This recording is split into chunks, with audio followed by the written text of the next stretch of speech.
Hey guys, welcome to my ಅದಮಿನ vlog, Bhavana's vlogs. So ಇವತ್ತು short movie ಮಾಡ್ತಾ ಇದ್ದೀವಿ ಅಂತ ಹೇಳಿದ್ನಲ್ಲ. ನಾನು ಹಳೆಯ ಒಂದು ಮಿನಿ ವ್ಲಾಗ್ ಸ್ವಲ್ಪ ಕೆಲಸ ಆಯಿತು, ಅದನ್ನೆಲ್ಲ ಕೂಡ ಮುಗಿಸ್ಕೊಂಡು ಮನೆಗೆ ಬಂದೆ.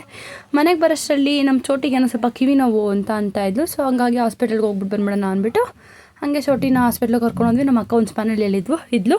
ಸೊ ಅವಳು ಹಂಗೆ ಕರ್ಕೊಂಡು ಹೋಗಿ ಇವಾಗ ನಾವು ಹಾಸ್ಪಿಟಲ್ ಡಾಕ್ಟರ್ನ ಹತ್ರನೆಲ್ಲ ನೋಡಿಸ್ಕೊಂಡು ನೆಕ್ಸ್ಟ್ ಅಲ್ಲಿಂದ ಒಂದು ಸ್ಪಾನಲ್ಲಿಗೆ ಬಂದು ಮೆಡಿಕಲ್ ಸ್ಟೋರಲ್ಲಿ ಎಲ್ಲ ಸಾಮಾನೆಲ್ಲ ಎತ್ಕೊಂಡು ಆ್ಯಂಡ್ ಫ್ರೂಟ್ಸ್ ಅಂಗಡಿಗೆ ಹೋಗಿ ಫ್ರೂಟ್ಸ್ನೆಲ್ಲ ಕೂಡ ತೊಗೊಂಡು ನೆಕ್ಸ್ಟ್ ಡೊಮಿನೋಸ್ ಬುಕ್ ಮಾಡಿದ್ದೆ. ನಮ್ಮ ಡ್ಯಾಡಿ ಗೊತ್ತೇ ಇರಲಿಲ್ಲ. ಕಾರಲ್ಲಿ ಹಂಗೆ ತೊಗೊಂಡು ಅದನ್ನು ಇಟ್ಕೊಂಡು ನಮ್ಮ ಅಕ್ಕನ ಮನೆಗೆ ಹೋಗಿ ಹೂವು ಎಲ್ಲ ಕೂಡ ಎತ್ತಿರಬೇಕಿತ್ತು. ಅದೆಲ್ಲ ಕೂಡ ನೀಟಾಗಿ ಫ್ರಿಡ್ಜಲ್ಲೆಲ್ಲ ಎತ್ತಿಟ್ಟು ಇವಾಗ ನಮ್ಮ ಮನೆಗೆ ಬಂದು ಪಿಜ್ಜಾ ಎಲ್ಲ ಕೂಡ ತಿಂದ್ವಿ. ನಮ್ಮಮ್ಮ ಇರಲಿಲ್ಲ, ನಮ್ಮಮ್ಮ ಟ್ರಿಪ್ ಹೋಗಿದ್ರು. ಸೊ ಹಂಗಾಗಿ ನನಗೆ ಪಿಜ್ಜಾನೇ ಸಾಕಾಯಿತು, ಹೊಟ್ಟೆ ತುಂಬಿತು. ಅವ್ರಿಗೆಲ್ಲ ರೈಸ್ ಇಟ್ಟಿದ್ದೆ, ಅವರು ರೈಸ್ ಎಲ್ಲ ತಿಂದು ಮಲ್ಕೊಂಡ್ರು. ಆ್ಯಂಡ್ ಇದಿಷ್ಟು ಇವತ್ತಿನ mini vlog. See you in the next mini vlog. ಅಲ್ಲಿ ತನಕ ಎಲ್ಲರೂ ಖುಷಿಯಾಗಿರಿ. ಟಾಟಾ ಬಾಯ್.